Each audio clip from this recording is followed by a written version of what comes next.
gracias por estar acá, gracias por acompañarnos, gracias por venir a honrar al Señor. Él es digno de gloria, como hemos cantado, y Él es el Dios, único Dios vivo y verdadero. Así que es nuestro gozo alabarle a Él junto a usted. Así que gracias una vez más por acompañarnos. Hoy hemos llegado en nuestra serie de predicaciones, hemos llegado al final de la parte práctica de Romanos. ¿Y por qué le digo eso? Porque hoy vamos a hablar de Romanos capítulo 12, capítulo 13, capítulo 14 y capítulo 15. Así que es un sermón de 4 capítulos y es bastante largo. Y venga conmigo de una vez, por favor, abra su Biblia en Romanos capítulo 12. Mientras usted lo busca, permítame recordarle por qué digo que es el final de la parte práctica de Romanos. Y es porque Romanos está hecho de 2 partes. Romanos es una carta del apóstol Pablo a la iglesia que estaba en Roma, por eso se llama el libro de Romanos, o la epístola del apóstol Pablo a la iglesia de Roma. Y fue escrita aproximadamente en el año 56 antes de Cristo. Ustedes pueden imaginarse en el primer siglo de la iglesia cristiana, unos 20 a 25 años después de la muerte y resurrección de Cristo. Esta carta fue escrita por un apóstol llamado Pablo desde Corinto, y Pablo le escribe a una iglesia a la que él quería ir para congregarse con ellos, lo van a ver en el final del capítulo 15, pero también le escribe para enseñarles a ser cristianos. ¿A usted no le gustaría que le enseñaran a ser cristianos?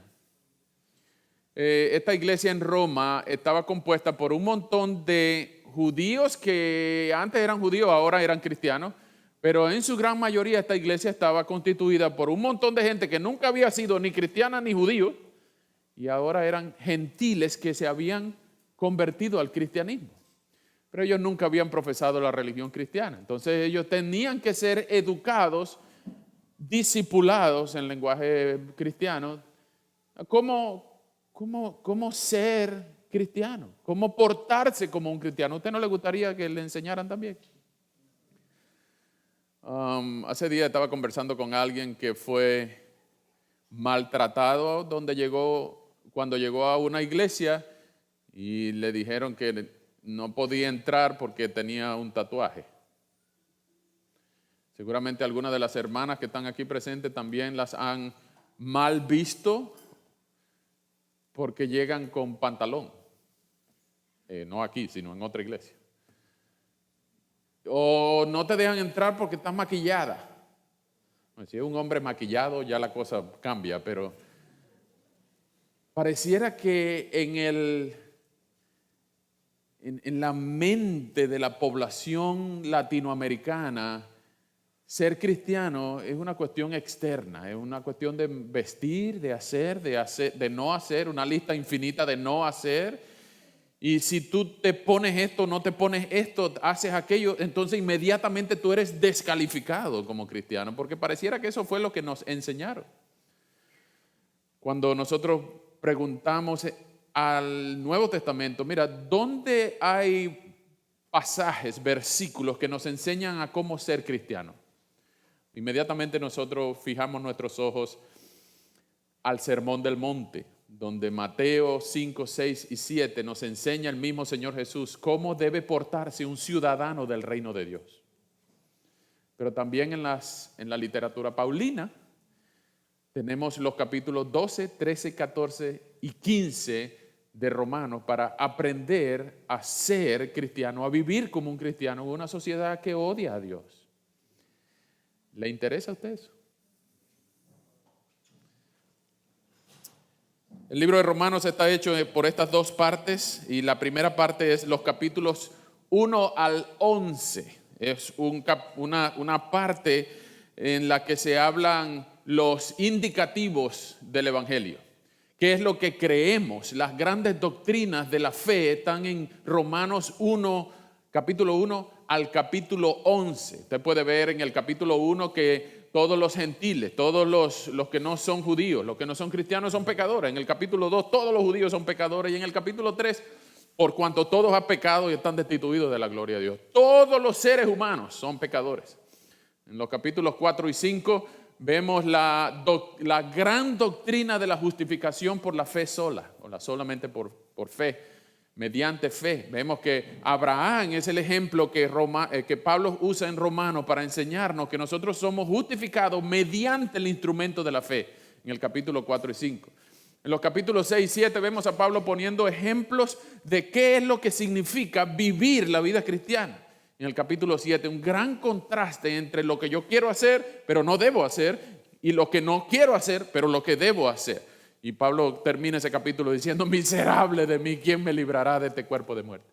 Pero en el capítulo 8, la gran doctrina de la libertad en Cristo empieza por el capítulo 8, versículo 1, diciendo, no hay condenación para los que están en Cristo Jesús. O sea, no hay pecado que un cristiano le deba a Dios, porque ya en Cristo hemos sido perdonados de nuestros pecados pasados, presentes y los que aún no hemos cometido.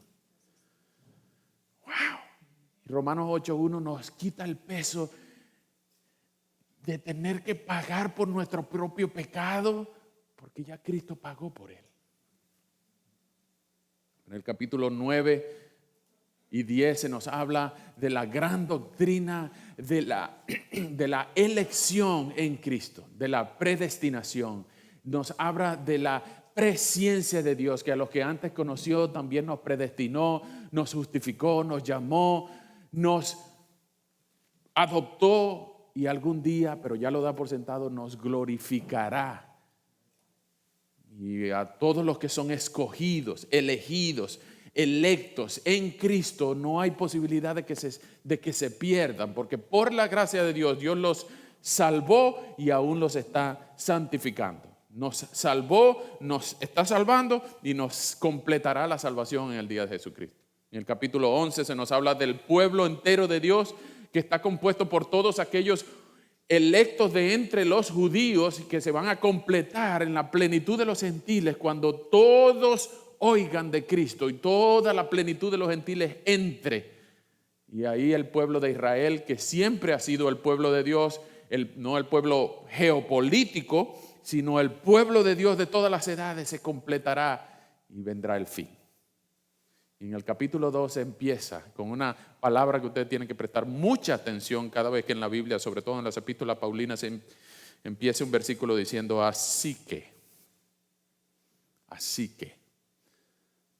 Y este es el primer punto de este sermón. Y créanme, yo voy a avanzar rápido, no voy a explicar mucho de lo que el texto quiere decir, porque ya hemos tenido 7 sermones en estos capítulos. Vamos a abarcar más de lo que vamos a profundizar. Pero yo quiero que anoten estos 5 puntos que vamos a ver hoy. Visto ya que tenemos un componente teológico, un fundamento en los capítulos 1 al 11 de Romanos, vamos a ver hoy el sacrificio vivo y santo del cristiano. Ese es el primer punto, el sacrificio vivo y santo del cristiano, en el capítulo 12, versículo 1 y 2.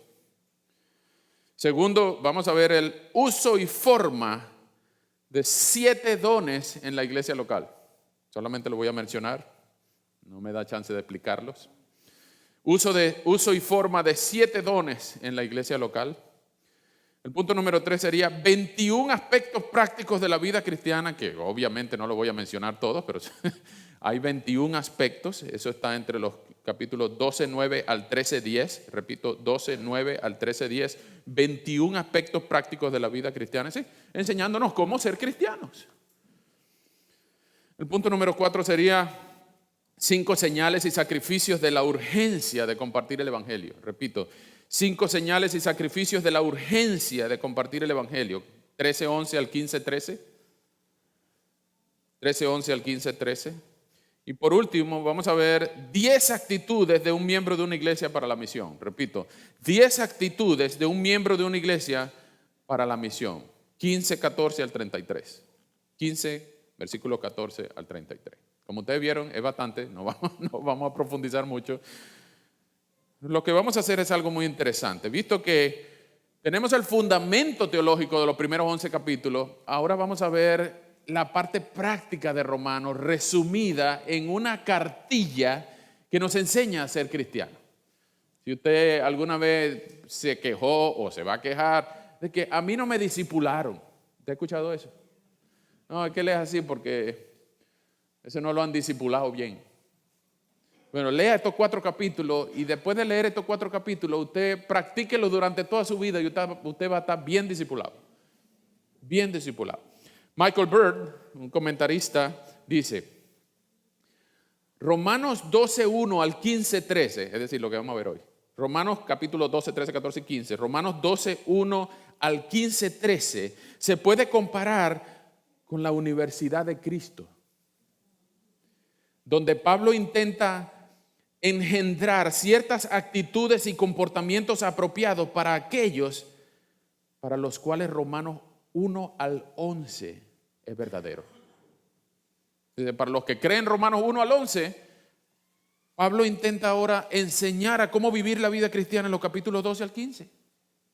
Sigue Bird diciendo, en esencia, Pablo comienza a exponer los imperativos que se derivan de los indicativos del Evangelio en los primeros 11 capítulos.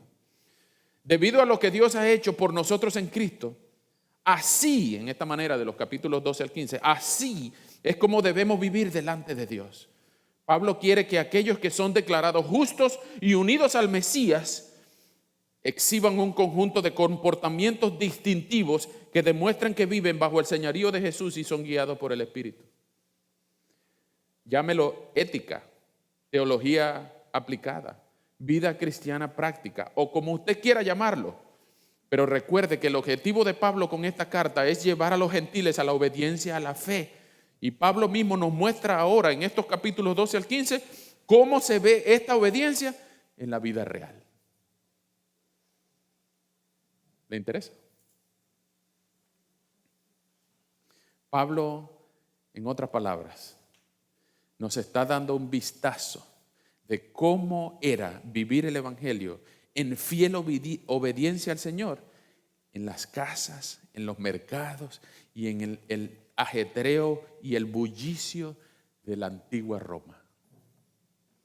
Muy parecido a lo que tenemos hoy en día. Nuestras vidas son ajetreadas, hay ruidos en la calle, hay sirenas, hay gente caminando, hay gente de todos lados. En esta ciudad hay 137 idiomas que se hablan. Muy parecido a la antigua Roma. Pero Pablo nos está dando nos mandó un TikTok de cómo era vivir el Evangelio en aquellos días. ¿Era fácil? No. Ellos no se podían reunir como nosotros libremente. Los mataban en el Coliseo romano.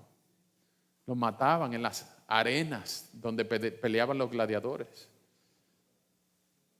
Pero era fácil distinguir quién decía que era cristiano pero no lo era. Y quién evidenciaba ser cristiano por cómo vivía. Así que en estos minutos pretendo solamente leer las exigencias del Señor para los que decimos ser cristianos, en cómo vivir la vida cristiana siendo y haciendo lo que el Señor nos ordena. ¿Fácil? No, no es fácil, pero el Señor lo ordena y Él te sustenta, Él te ayuda. ¿Ok? Vamos a orar para empezar este tiempo juntos. Señor, gracias por tus bondades. Gracias por Romanos 1 al 11, todo lo que hemos aprendido durante este año y medio. Ahora, Señor, rogamos que en estos capítulos tú imprimas en nuestro corazón lo que debemos ser y lo que debemos hacer. Ayúdanos a recapacitar si tenemos que hacerlo, a pedir perdón si tenemos que hacerlo, pero también a ser amoldados a la imagen de Cristo, a la luz de estos capítulos tan difíciles, tan controversiales, pero que nos enseñan tu deseo a cómo vivir lo que tú nos has enseñado. Gracias, Señor, por los indicativos que nos enseñan las certezas del Evangelio. Ahora ayúdanos a entender los imperativos, tus comandos, tus mandamientos, tus exigencias para nosotros en la vida diaria. A ti la gloria y el honor. Edifícanos, por favor, con tu palabra. En el nombre de Jesús. Amén. Bien, vamos al primer punto, el sacrificio vivo del cristiano, vivo y santo del cristiano. Esto está en los capítulo 12, versículos 1 y 2. Y como les dije, ustedes tienen que prestar atención cada vez que hay un así que, en inglés es therefore, o por tanto, cada vez que hay un así que, Eso quiere decir que lo que se va a empezar a decir está fundamentado en lo que ya se dijo. Entonces, en los últimos 11 capítulos, Pablo fundamenta las verdades teológicas de la por qué, las razones por qué creemos. Y ahora Pablo dice, así que, hermanos, les ruego por las misericordias de Dios que se presenten ustedes mismos como un sacrificio vivo, santo y agradable a Dios. Así es como se debe adorar a Dios.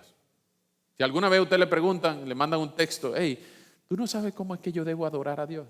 Usted léale Romanos 12:1 y dice, preséntate a ti mismo como un sacrificio vivo y santo que es agradable a Dios. Así es como se debe adorar a Dios.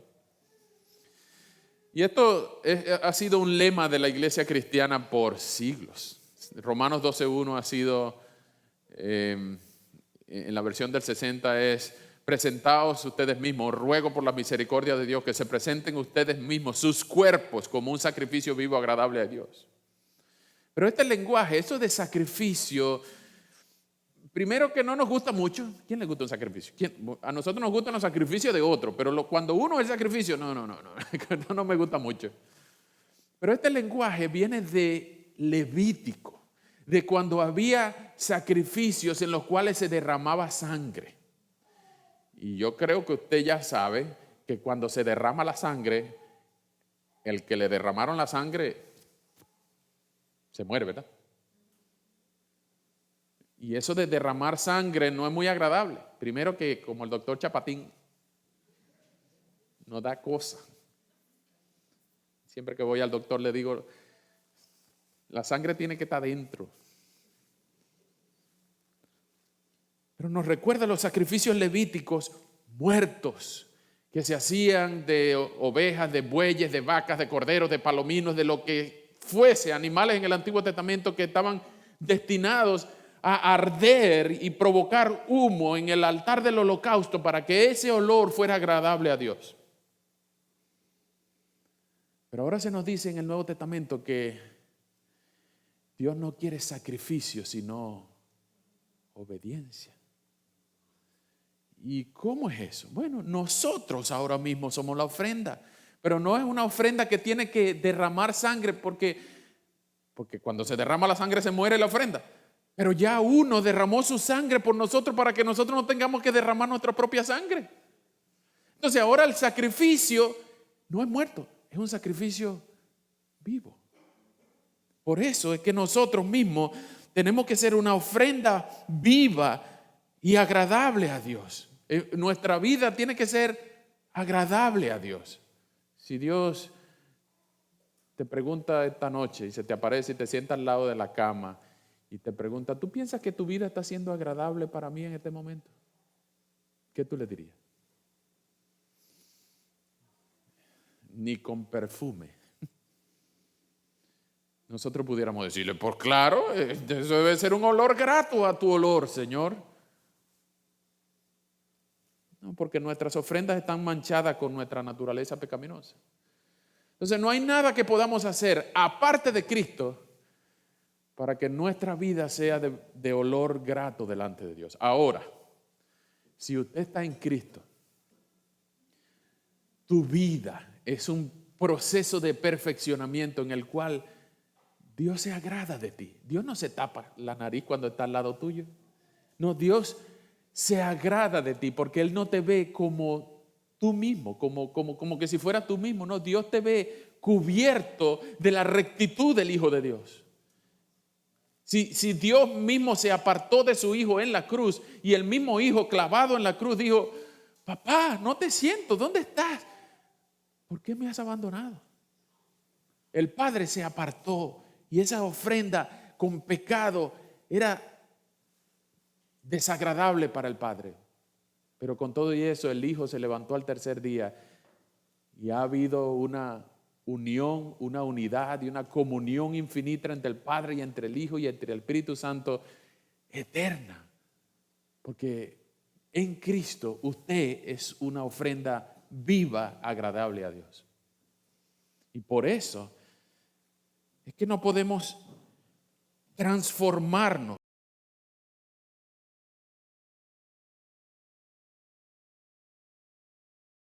por medio de la renovación de nuestra mente, para que comprobemos cuál es la voluntad de Dios agradable y perfecta.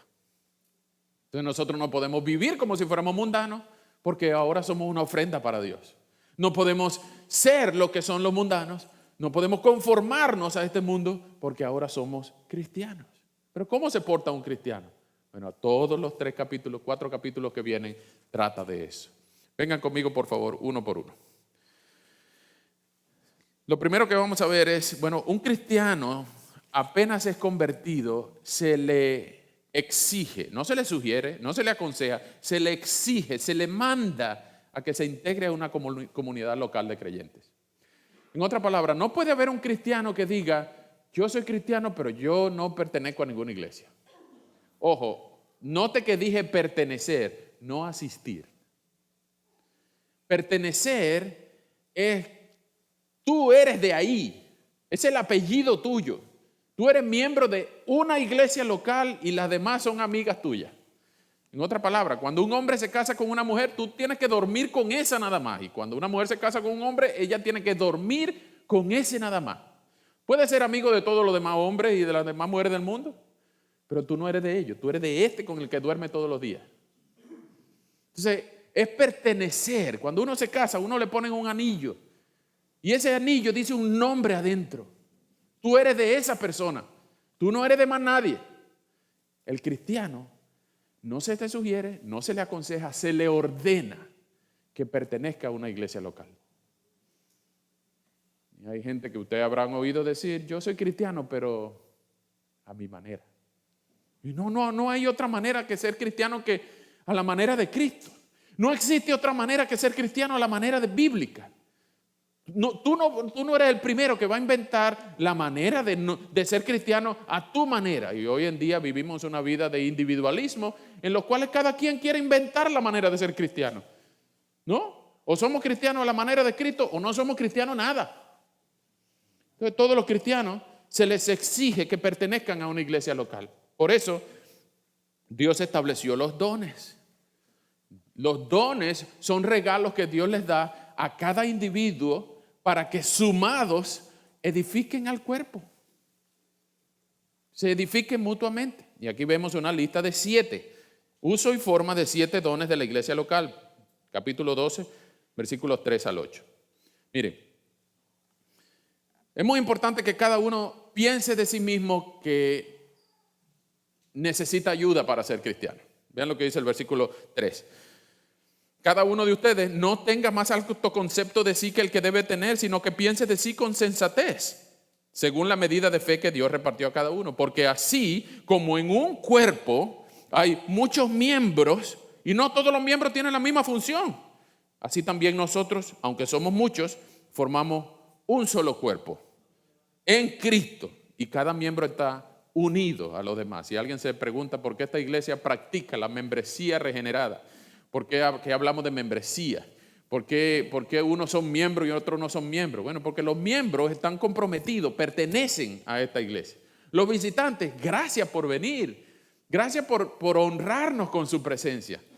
Pero nosotros no contamos con ustedes, nosotros contamos con los miembros. Si aquí hay que ofrendar, aquí hay que pagar la luz, aquí hay que pagar el alquiler, que hay que pagar el salario, hay que comprar las hojas, hay que comprar equipo, hay que hacer lo que hay que hacer. Nosotros contamos con el compromiso financiero de los miembros. Si usted quiere aportar, bienvenido. Pero nosotros no contamos permanentemente con su compromiso.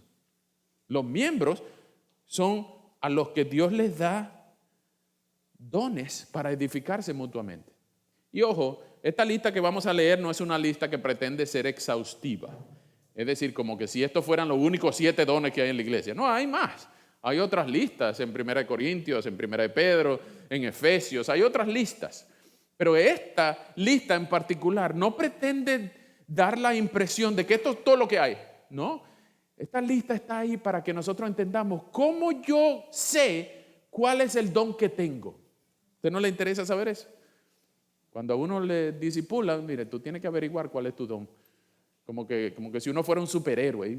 ¿Cuál es mi superpoder? Bueno, Pablo es brillantemente simple. Brillantemente simple. Miren esto. versículo 6. Ya que tenemos diferentes dones según la gracia que nos es dada, si tenemos el don de profecía, úsenlo conforme a la medida de la fe. Si tenemos el don de servicio, sirvamos. Si tenemos el don de enseñanza, enseñemos. Si tenemos el don de exhortación, exhortemos. Si debemos repartir, hagámoslo con generosidad. Si nos toca presidir, hagámoslo con solicitud. Y si debemos brindar ayuda, hagámoslo con alegría. En otras palabras, la lista no está ahí para que usted sepa cuáles son los únicos dones que hay en la iglesia. No, eso no es el fin de la lista. La intención de la lista es que nosotros sepamos cómo vamos a descubrir para qué es que somos buenos. ¿Cómo es que Dios nos usa? Pues te póngase a hacer algo y si Dios lo bendice, usted es bueno para eso. Por ejemplo, ¿cómo usted aprende a manejar un carro? Usted puede ir a clases de manejo, usted puede ver videos de YouTube, usted puede ver a otros mientras maneja, usted puede preguntar, usted puede ver un tutorial, usted puede hacer, pero si usted no maneja, usted no va a aprender. Métase enfrente a un volante, ponga los pies en los pedales y acelere, frene. Y seguro va a tener a alguien ahí que le dice, hey, aguanta, acelera, frena. Pero si usted no se pone a hacerlo, usted no va a aprender. Pues Pablo es brillantemente sencillo. Si usted quiere saber si usted tiene el don de profecía, úselo conforme a la medida de fe. Si usted quiere saber si tiene el don de servicio, sirva a ver si Dios lo usa. Si usted quiere saber si tiene el don de exhortación, exhorte. Y para eso tiene que usar Mateo 18 y tiene que usar otros versículos. Si usted quiere saber si tiene el don de repartir, avíseme para yo decirle a alguien que lo ponga a repartir comida. Cuando la gente pasa el plato, a ver si usted tiene el don de repartir. Hay algunas, sobre todo hermanas, que cuando le dice, reparte la torta tú. No. Que ella no reparte la torta porque el pedacito que da es como una radiografía para que alcance. No. Aquí dice que si usted tiene que repartir el versículo 8, hágalo con generosidad. Hágalo con generosidad. Dios es un Dios generoso. Él no nos dio a uno de los angelitos chiquitos que tenía en el cielo para morir en la cruz. Él nos dio a su Hijo. Nos dio lo más costoso que tenía. Es un Dios que se place en ser generoso. Así que nosotros también debemos ser generosos. Si a ti te toca presidir es liderar, organizar, coordinar. Hazlo con solicitud. No esperes que te digan, por favor, ven a liderar aquí. No, el que es líder va a meter la pata de primero, pero él es el primero que va a ayudar. Y si debemos brindar ayuda, hazlo con alegría, ¿no? Si tú ves que tú eres el que está sirviendo, pero estás ahí diciendo que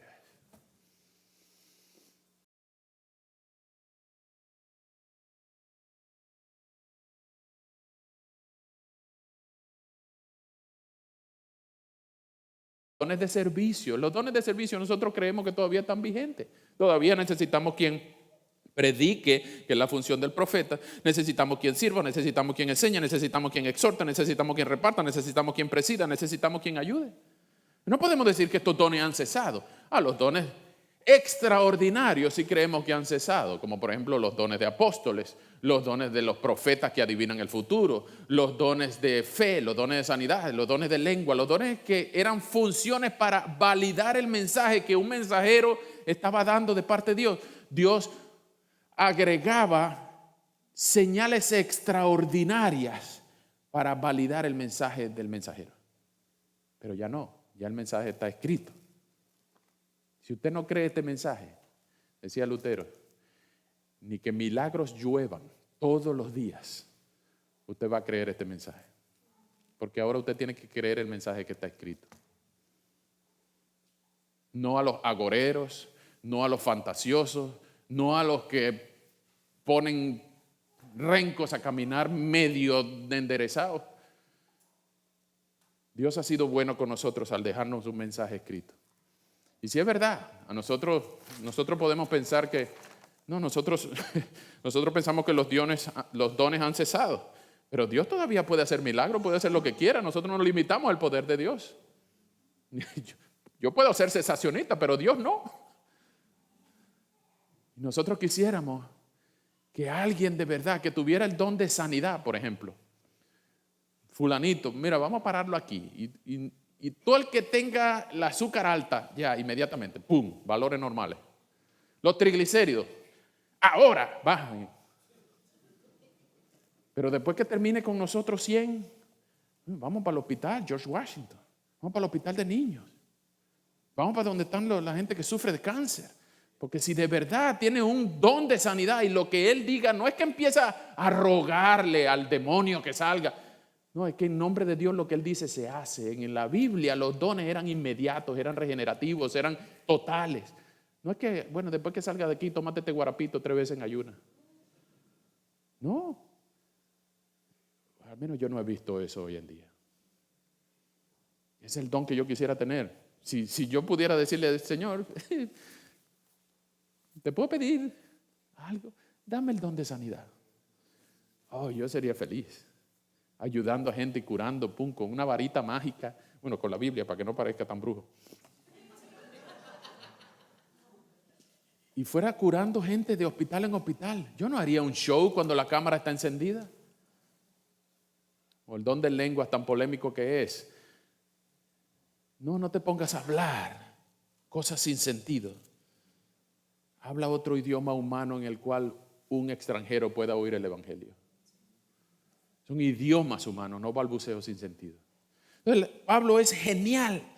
Bajo la inspiración del Espíritu Santo dice, si tú quieres saber cuál don tienes, practícalo y ve si Dios te usa de esa manera. Entonces, todos los cristianos pertenecen a una iglesia local donde la edificación es mutua a través de que cada quien hace algo.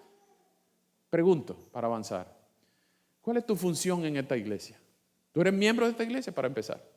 ¿Tú eres miembro de esta iglesia? ¿Tú has pasado por la inducción de membresía, por la entrevista de membresía? La iglesia ha votado para incorporar tu nombre a la lista de los 77 miembros actuales. ¿Por qué tú no eres miembro de esta u otra iglesia? O tú podrás decir, ¿por qué yo no encuentro la palabra membresía en la iglesia? Pues tampoco vas a encontrar Trinidad ni Providencia, y son dos grandes doctrinas muy atesoradas por nosotros. Pero aquí se dice en el versículo que somos miembros, 12:3, somos miembros los unos de los otros. ¿Tú puedes contar conmigo? ¿Puedo yo contar contigo? ¿Esta es tu iglesia? No estoy diciendo que esta es la única iglesia buena y perfecta del mundo, no. Esta es la iglesia en la que tú decidiste congregarte al menos este domingo.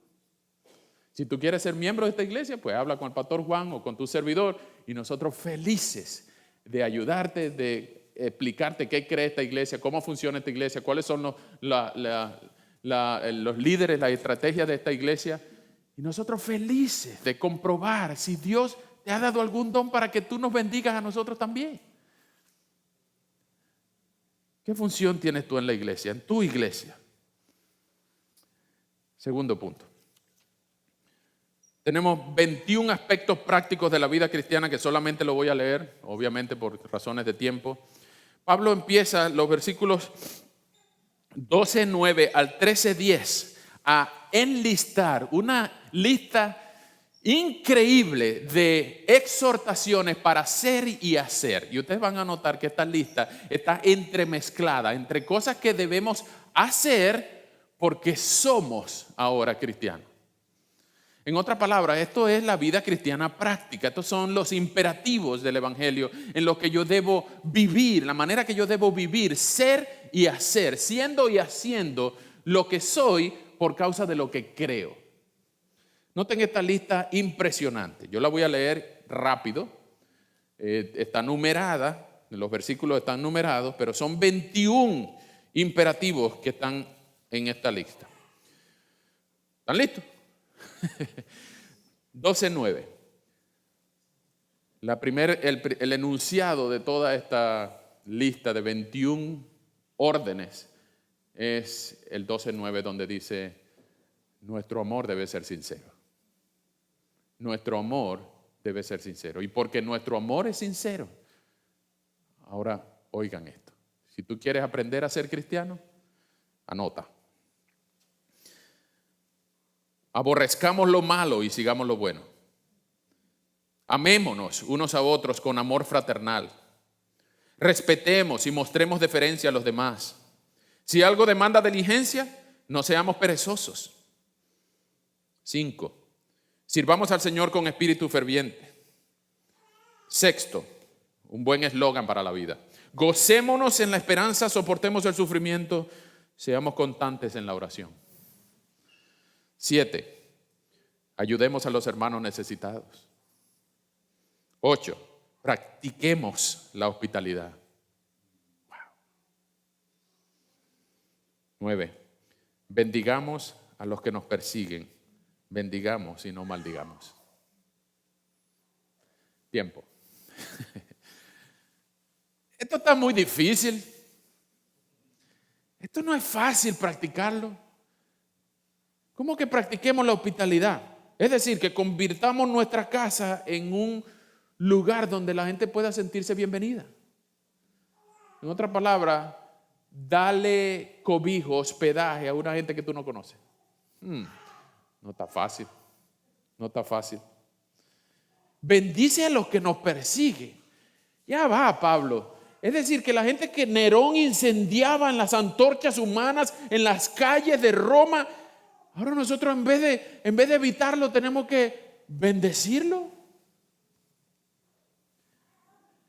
Ya va, Pablo, ya va. Eso quiere decir que nosotros no vamos a ser mártires ahora de la fe.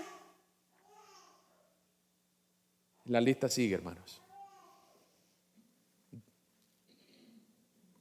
11. Vivamos como si fuéramos uno solo. Wow. Yo sufro, hermanos, le abro mi corazón. Yo sufro con la idea de que nosotros no seamos cristianos domingueros, que nos veamos de domingo en domingo.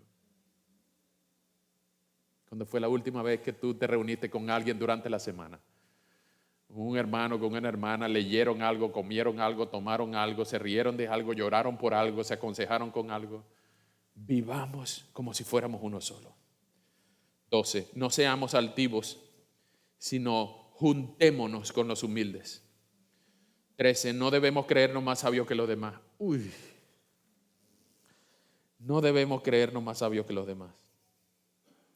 14. No paguemos a nadie mal por mal. 15. Procuremos hacer lo bueno a los ojos de todo el mundo. Un jefe que te fastidia, un compañero de trabajo que te hace la vida de cuadritos, un policía que se antoja de ti, un esposo fastidioso, una mujer fastidiosa, un hijo incrédulo.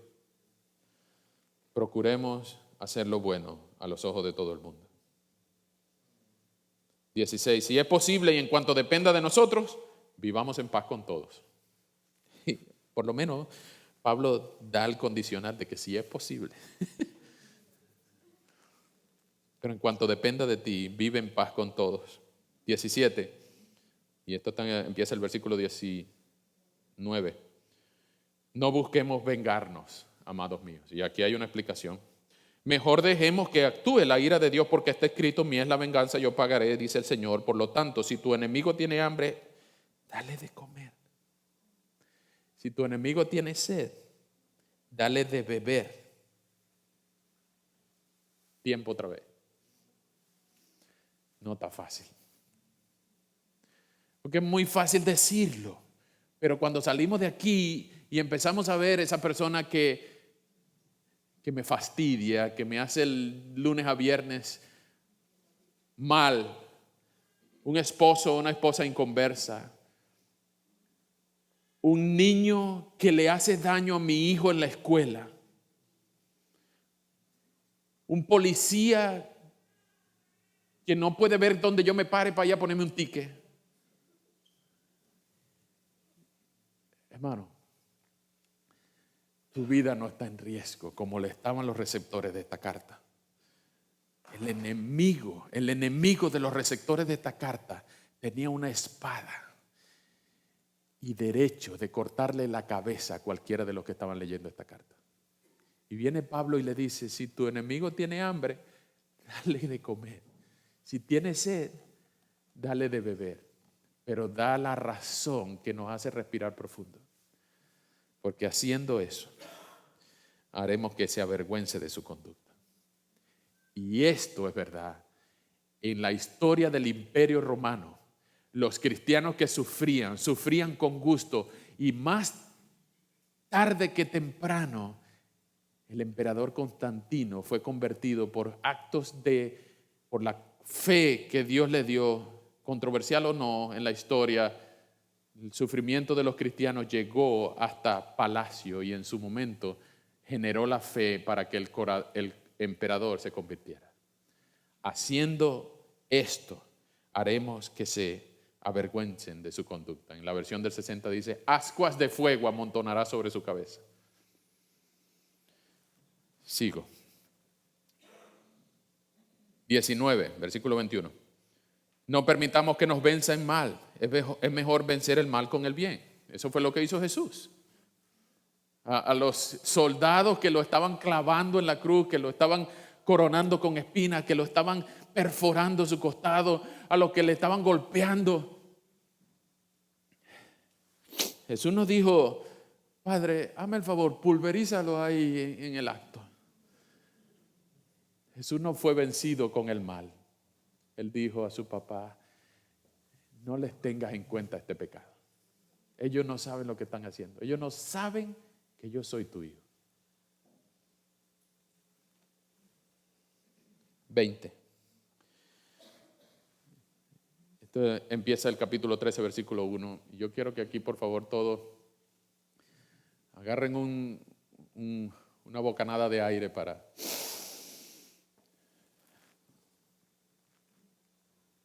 entender la seriedad de lo que Pablo va a decir aquí. La exigencia número 20 para los cristianos está entre los versículos 13:1 al 6. Todos debemos someternos a las autoridades, pues no hay autoridad que no venga de Dios. Y estas autoridades en aquel momento eran los soldados romanos, los cónsules, más o menos gente como Pilato. Que le digan a los cristianos que estaban escondidos en una catacumba, temiendo a los soldados que pasaban por afuera y que se oían de lejos las armaduras y las espadas. Pablo le dice a los soldados, a los hermanos que estaban escondidos en las catacumbas, le dice, todos debemos someternos a las autoridades, pues no hay autoridad que no venga de parte de Dios. ¿Ustedes se están dando cuenta de lo costoso que es el discipulado cristiano? A nosotros hoy aquí también se nos exige someterse al policía, al presidente de este país si te gusta o no te gusta, al presidente de tu país si te gusta o no te gusta, al alcalde si te gusta o no te gusta, al que es de tu partido, al que es del otro partido, a los buenos, a los inmorales, a los malos, a los injustos, porque no hay autoridad que uno diga, wow, qué bendición someterse a esta autoridad. A nuestras hermanas se les exige someterse a su esposo si se lo merece o no, pero no hay mujer que diga, qué bendición es someterse a este marido mío. Pues todos debemos someternos a la autoridad porque no hay autoridad que no venga de Dios. Ahora, esto tiene límites. Esto tiene límites. Esto no es una obediencia ciega a todo lo que te diga tu jefe. Esto no es una foca diciendo, sí, jefe, lo que usted diga. Si a usted le exigen en su trabajo, en el país, en su universidad, en tu casa, si te exigen pecar contra Dios, tú no puedes usar Romanos 13:1. Tú tienes que usar Hechos 5:19. Es necesario obedecer a Dios antes que a los hombres. Tú no puedes decirle, llegar al cielo diciendo, pues yo me pequé porque me obligaron.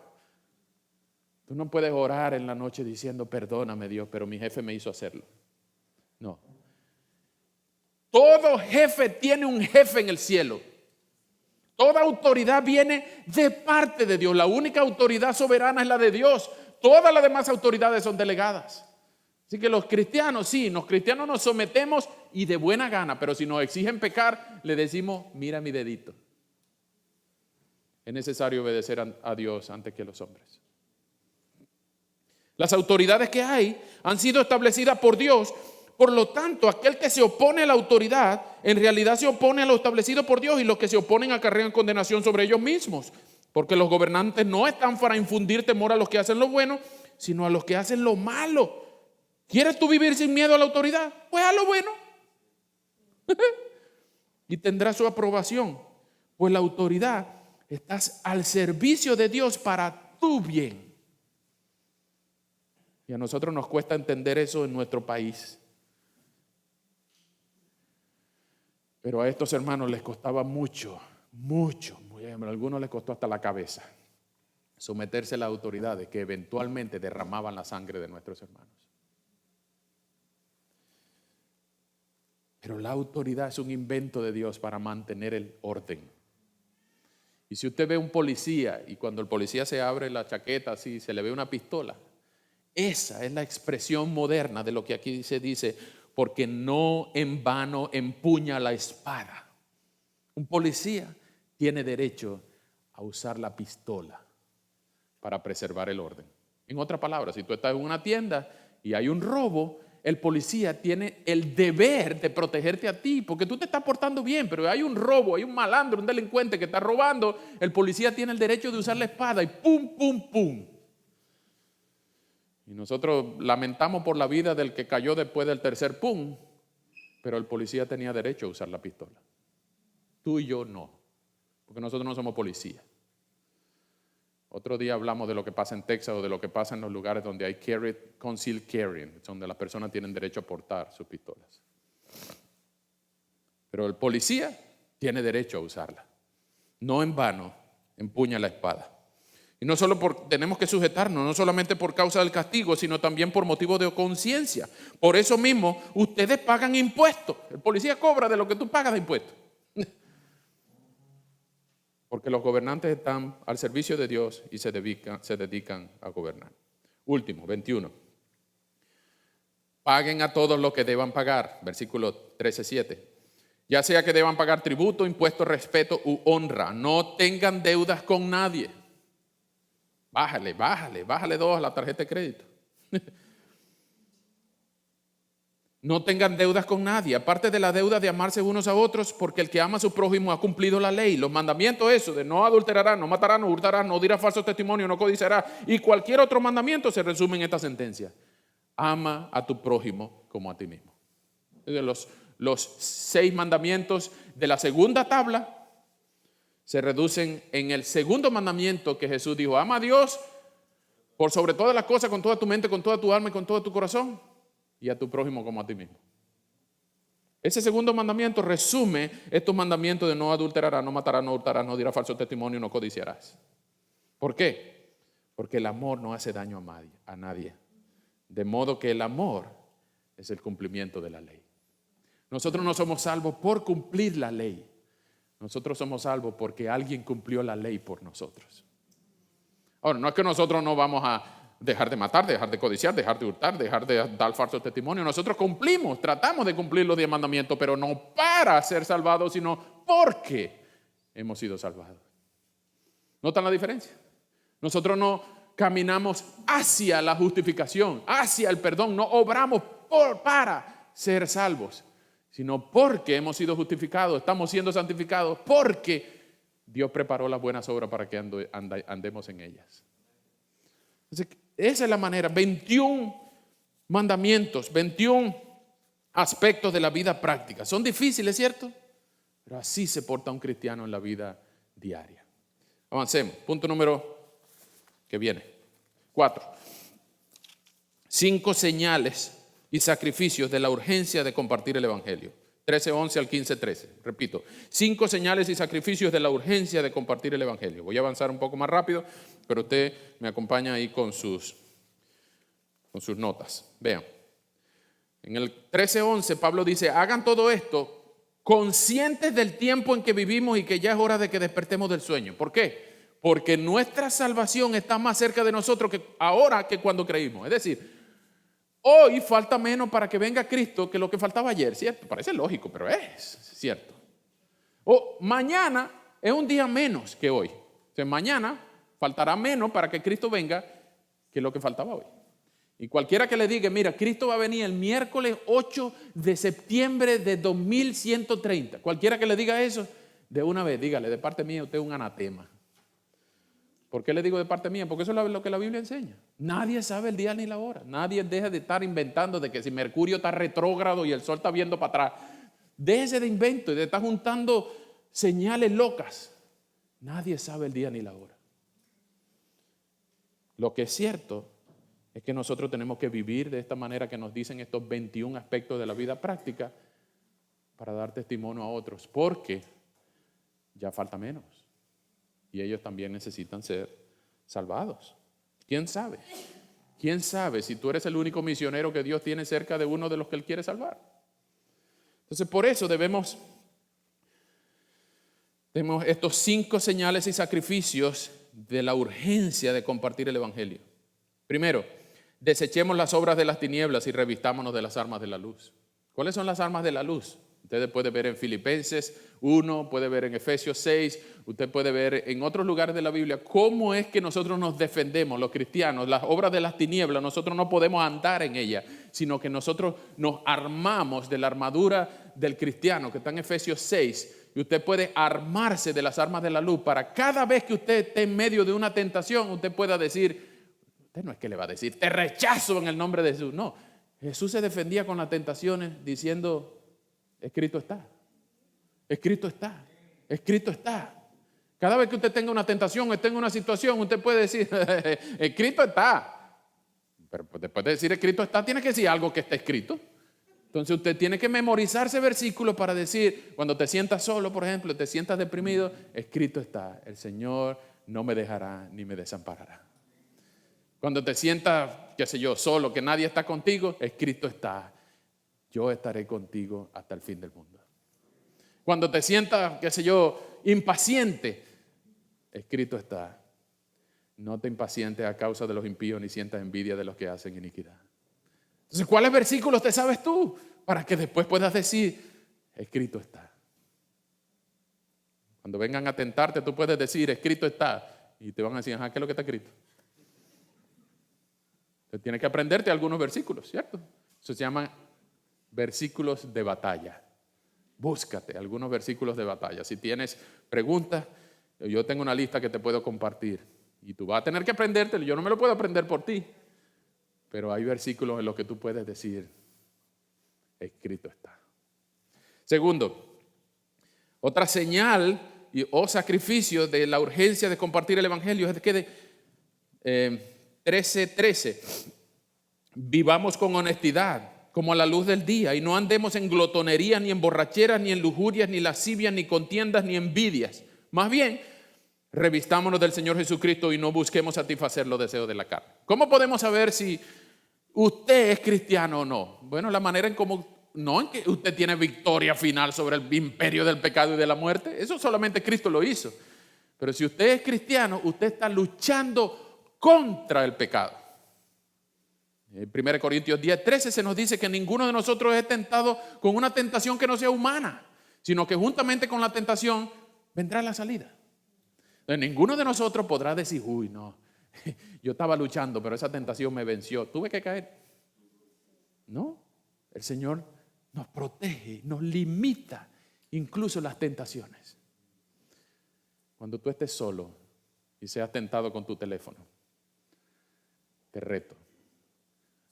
O borras la app, borra la aplicación, o desalte del teléfono. ¿Y por qué te puedo retar? Porque yo también sufro esas tentaciones. Pastor amigo, hace días dijo, yo cambié, lo dijo en inglés, yo cambié mi smartphone por un dumb phone. Un teléfono inteligente por un teléfono bruto. Y yo le dije, ¿no te parece un poco radical eso? Sí. Pero ese es el paso previo antes de sacarme el ojo y cortarme la mano. Porque el Señor fue radical con nosotros. Si tu ojo derecho te es ocasión de caer, sácatelo. Si tu mano derecha te es ocasión de caer, sácatelo. Porque es mejor que entres sin un ojo o sin una mano al cielo, no que todo tu cuerpo se pierda en el infierno. Tu teléfono no va contigo al cielo. Entonces no puedes andar en borracheras, no puedes andar en lujuria, en lascivia, en contiendas, envidia, peleando por todo, metiéndole el ojo a quien no es el tuyo o la tuya, envidiando. Alégrate porque el hermano compró un carro y este carro no es tuyo. Alégrate. Compraron una casa, la familia al lado. Qué bueno. Dios se la bendiga. Y tú por dentro, ojalá yo pudiera. Pero no la envidies. Alégrate por lo que los demás pudieron. 3. Y aquí viene otra sección larga que no voy a poder leer completa, pero es recibir al débil en la fe. Otra señal de que debemos compartir el evangelio con urgencia es que nosotros no andamos peleándonos entre nosotros mismos. Hay unos que son débiles, hay unos que son fuertes. 14:1 al 15:2 es una gran sección de Romanos donde se explica el trato entre los débiles y los fuertes. Unos que son débiles creen que hay que comer legumbres. Otros que son fuertes comen carne. Y esto no es una lucha entre vegetarianos y carnívoros. Entre una gente que consideraba que las carnes que ellos comían estaban sacrificadas a los ídolos. Por eso ellos comían verdura. Pero los que comían verdura decían, esos son mundanos. Los que comen carne, aquí toditos son mundanos. ¿Por qué? Porque esa carne está sacrificada a los ídolos. Pero Pablo dice, los que son fuertes tienen que soportar a los que son débiles. No porque son débiles porque son vegetarianos, son flaquitos, no. Sino que no debe haber peleas entre los cristianos. ¿Por qué lo que tú comes contra lo que yo como? Mire, es importante que entendamos esto, hermano, porque la cuestión de la comida es simplemente una metáfora, un ejemplo de lo que nosotros peleamos, haciendo mi opinión la norma, la ley. Pero no, ahí se nos dice que es la opinión de Dios la que cuenta. Si tú tienes fe, en el versículo 22, si tú tienes fe, tenla contigo delante de Dios. Dichoso aquel a quien su conciencia no lo acusa. Entonces tú no hagas de tu opinión, en cosas que la Biblia no norma, no legisla, no hagas de tu opinión la norma que todo el mundo tiene que obedecer. ¿Tú quieres comer carne? Come carne. Si está sacrificado a los ídolos, ora por la carne, lo mismo que tú por la lechuga. No piense que tu lechuga es más santa que el bistec. Pero no solamente la comida, ¿qué tal los días de trabajo? La ropa que vestimos, las bebidas que bebemos, las costumbres de tu país contra las costumbres de mi país. ¿Cuál es mejor? Si la Biblia no las norma. Pues tenemos libertad para eso. Reciban al débil en la fe. Acéptense los unos a los otros. No hagas, mira este versículo 15. No hagas que por causa de la comida se pierda aquel por quien Cristo murió. Wow. O sea, no es que aquellos por quien Cristo murió se va a perder porque tú estabas comiéndote una chuleta. No. Esta es una hipérbole que Pablo usa para decir, la sangre que fue derramada por ese hermano por quien tú estás murmurando es mucho más costosa que la sangre de ese cerdo que de la chuleta a la que tú te estás comiendo. No compare la sangre de Cristo con la sangre de la carne que tú te estás comiendo. Es mucho más valioso lo que fue pagado por que aquel por quien.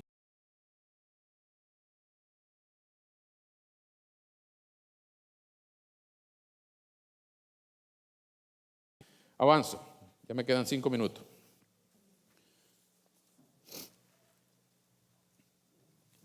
Último, 10 actitudes de un miembro de una iglesia para en su misión. En los versículos 15, 14 en adelante, hasta el final del 15, 33, esto es 15, 14 al 33, Pablo da 10 razones por las cuales Pablo escribe la carta a los romanos. Yo se las voy a solamente nombrar. Primero, para hacerles recordar lo que la gracia de Dios le había dado. Segundo, para ser ministro de Jesucristo a los no judíos y ministrarle el evangelio de Dios. Tercero, para que ellos sean una ofrenda agradable a Dios santificada por el Espíritu Santo. Eso era cuarto. Quinto,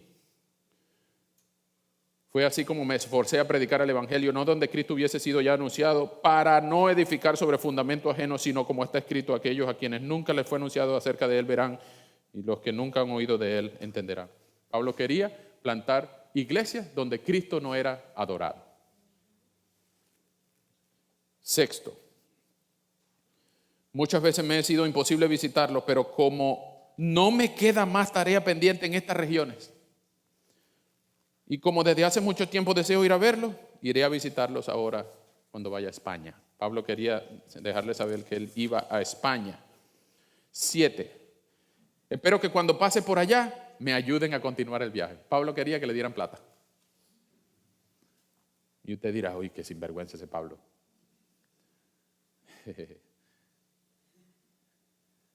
La palabra del Señor dice: el que trabaja del evangelio, que viva del evangelio. Está bien que apoyemos a los misioneros.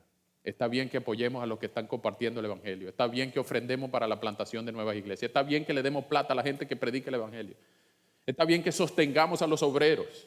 Está bien que apoyemos a los que están predicando, pastoreando en esta o en otra iglesia. Está bien que usemos el dinero para fines espirituales. Si usted tiene problema con que usemos el dinero con fines espirituales, su Dios no murió en la cruz, su Dios está en el banco.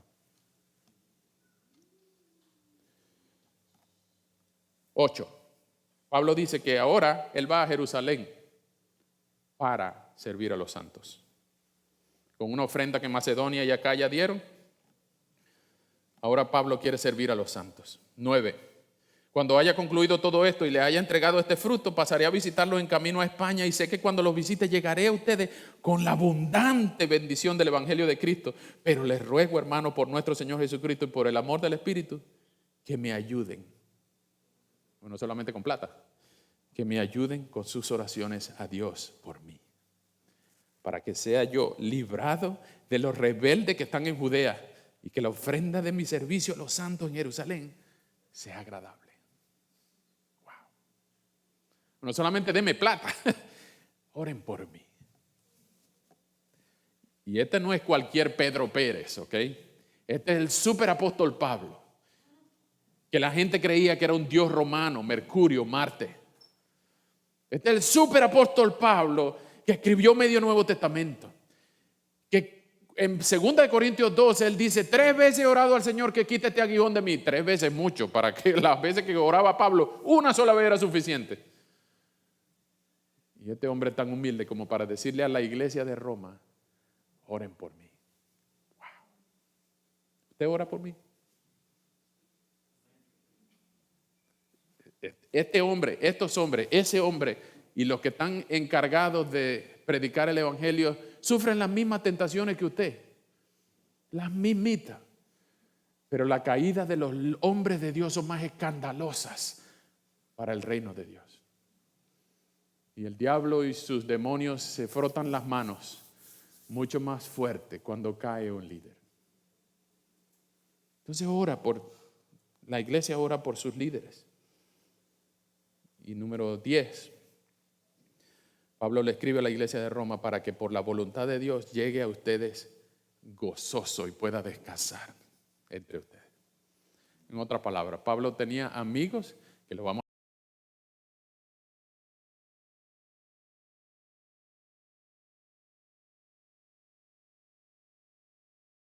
a mesa de texto porque todavía no he inventado los celulares.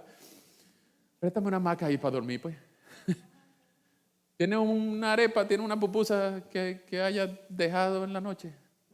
Pablo podía llegar a las casas de gente y decirle: yo quiero llegar a ustedes y descansar entre ustedes. Pero Pablo no solamente descansaba, sino que él quería llegar gozoso.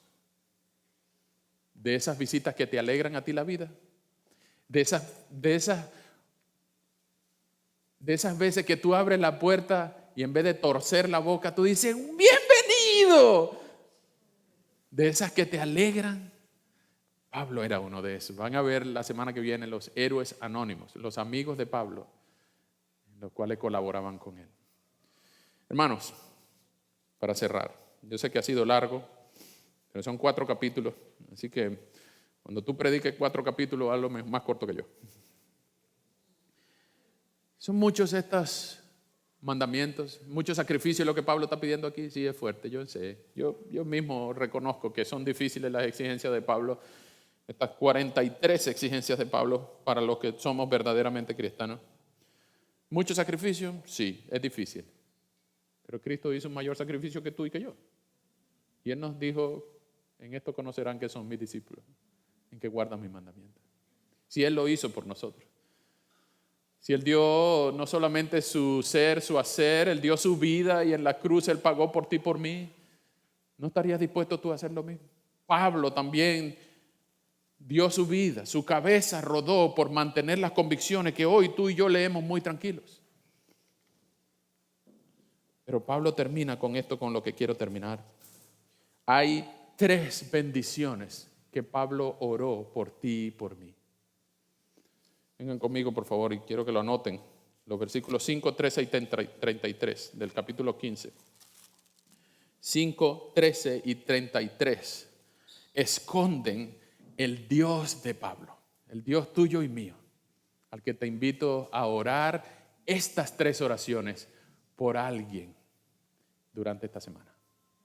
Estas 3 oraciones de Pablo por Roma, óralas, escríbelas, textéalas, mándalas por email, postéalas en tus redes sociales, mándaselas a alguien. Versículos 5, 13 y 33. 15, 5 dice así: que el Dios de la paciencia y de la consolación les conceda a ustedes un mismo sentir según Cristo Jesús, para que todos juntos y en una sola voz glorifiquen al Dios y Padre de nuestro Señor Jesucristo. Versículo 13. Que el Dios de la esperanza los llene de todo gozo y paz en la fe, para que rebosen de esperanza por el poder del Espíritu Santo. Es el deseo de Pablo, que conozcan al Dios de la paciencia y la consolación y también el Dios de la esperanza. En el versículo 33 termina Pablo el capítulo 15 diciendo: que el Dios de paz sea con todos ustedes. Amén. Ese es el Dios de Pablo. Ese es el Dios nuestro. El Dios de la paciencia, el Dios de la consolación, el Dios de la esperanza, el Dios de paz. ¿Tú amas a Dios? ¿Tú estás dispuesto a vivir la vida cristiana según estas exigencias? Porque amas a Dios por el ejemplo de Cristo. ¿Tú estás dispuesto incluso a dar tu vida por Él? Que el Dios de paz sea con todos nosotros. Amén. Vamos a orar. Señor, muchas gracias por la bendición que nos das de leer estos 4 capítulos largos, pero qué nutritivos son. Que llenos de bendiciones, de exhortaciones, llenos de indicativos y de imperativos para nosotros. Ayúdanos a vivir de esta manera, no para ser salvados, sino porque hemos sido salvados por el Dios de la paciencia, el Dios de la consolación, el Dios de la esperanza, el Dios de la paz. Y oramos, Señor, que nuestra iglesia reciba el impacto bendito de muchos que viven de esta manera según estos capítulos 12 al 15 de Romanos. Y durante toda la semana, no solamente nuestra iglesia, nuestra comunidad, sino también nuestra ciudad y hasta donde tú nos permitas, puedan reconocer que verdaderamente estos hombres, estas mujeres son hijos tuyos, para la gloria de Dios Padre. Te amamos, Señor, y te necesitamos. A ti la gloria y el honor, en el nombre de nuestro Señor Jesucristo. Amén.